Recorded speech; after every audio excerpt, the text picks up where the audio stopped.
প্রার্থীর নাম ঘোষণা হওয়ার পরে প্রত্যাহার করে নিয়েছিলেন প্রার্থী স্বয়ং নিজেই।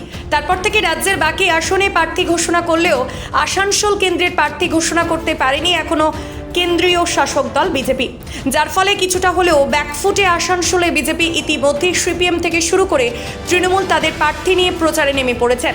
কিন্তু আসানসোল কেন্দ্রের প্রার্থী ঘোষণা না হয় দেওয়াল লিখন থেকে শুরু করে বাড়ি বাড়ি প্রার্থী নিয়ে প্রচার সবটাই আটকে রয়েছে পদ্মফুল শিবিরে।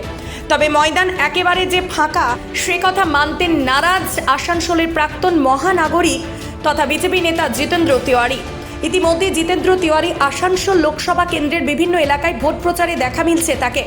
মন্দিরে মন্দিরে পুজো দিয়ে বেড়াচ্ছেন বিজেপি নেতা জিতেন্দ্র তিওয়ারির গত কয়েকদিন ধরে। এবার ফের তাকে দেখা গেল রানীগঞ্জের বদদহি মন্দিরে। একদিকে যখন আসানসোলে বিজেপির নতুন প্রার্থীকে হবেন তৃণমূলের শত্রুঘ্ন সিনহাকে পরাস্ত করতে কার উপর বাজি রাখবে বিজেপি সেই নিয়ে তুমুল চর্চা চলছে, তখন জিতেন্দ্রের এই মন্দিরে মন্দিরে ঘুরে পুজো দেওয়ায় মনে করা হচ্ছে তাহলে কি আসানসোলের দাপুটে নেতা জিতেন্দ্র তিওয়ারি কি প্রার্থী করতে চলেছে বিজেপি? ধারণা রাজনৈতিক মহলে। দেখুন, আগেও আমি অনেকবার এখানে এসেছি, জানেন এখানে আমরা পাশে পার্ক বানিয়েছিলাম, আরও অনেক কাজ করেছিলাম, শর্টকাট বানিয়েছিলাম। তো সেখানে মায়ের পুজো করছি, এটা হিন্দু ঘরের ছেলে, এটা তো পুজো আমাদের পার্ট অফ দ্য লাইফ, সেটাই করছি, এটার মধ্যে বিশেষ কিছু নেই। আর আমাদের প্রার্থী হোক না হোক আমাদের লোকেরা তো কাজ করছে, কর্মীরা কাজ করছে, কিন্তু যাদের প্রার্থী ঘোষণা হয়ে গেছে তাকে তো খুঁজে পাওয়া যাচ্ছে না, সে তো পাটনায় বসে আছে।